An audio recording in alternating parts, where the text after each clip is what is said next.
And welcome back to Weather Nation. I'm meteorologist Stephanie Ortman. Fall is here and it's a perfect time for a hot air balloon ride if you're the adventurous type. And you may not know it, but going up in a hot air balloon depends on the weather. And joining us now to talk more about the factor weather plays in hot air balloon rides is Sue Castillion. She's the owner of Grand Adventure Balloon Tours in Grand County, Colorado. Thank you so much for joining us here today, Sue.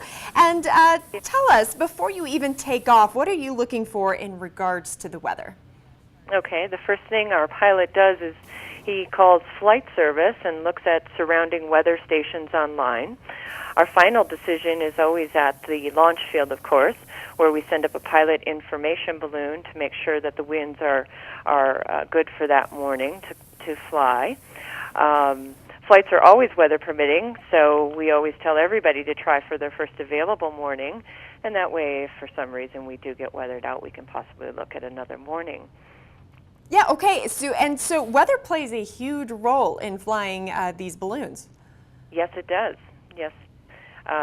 Ballooning is very much at the mercy of the wind. Our pilot has precise control up and down, and in the mountain valley we get different winds at different levels because the sun is coming up and heating up the other side of the valley, creating an exchange of winds where the warm air and the cool air moves around. So he has precise control up and down to get in those different winds to traverse and maneuver throughout the valley.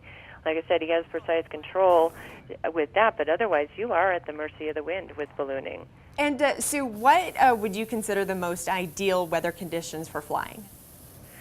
In the mountains here, we don't fly more than 6 knots. We can fly the youngest of children and the oldest. We actually fly people in wheelchairs up here in the mountains because the landings are the gentlest. Mm-hmm. So yeah, everything has to be perfect. He looks at different things throughout the morning, you know, as far as pressure gradient, wind, visibility, and all those things to make sure that it's a perfect morning for a balloon flight. All right, Sue. And last question, the colors there in Grand County probably are really popping just about this time of year.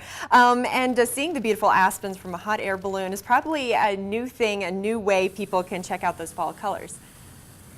Oh yeah, it's amazing. We've been flying here for 20 years, and this year is spectacular.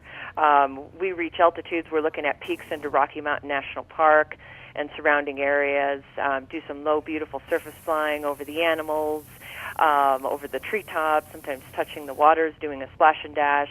It's amazing up here in Grand County. You can't beat this. It's one of the most beautiful places to fly. Well, that sounds like a lot of fun. Thank you again so much for joining us, Sue. We appreciate your time, and we're going to be right back. Stay tuned for more.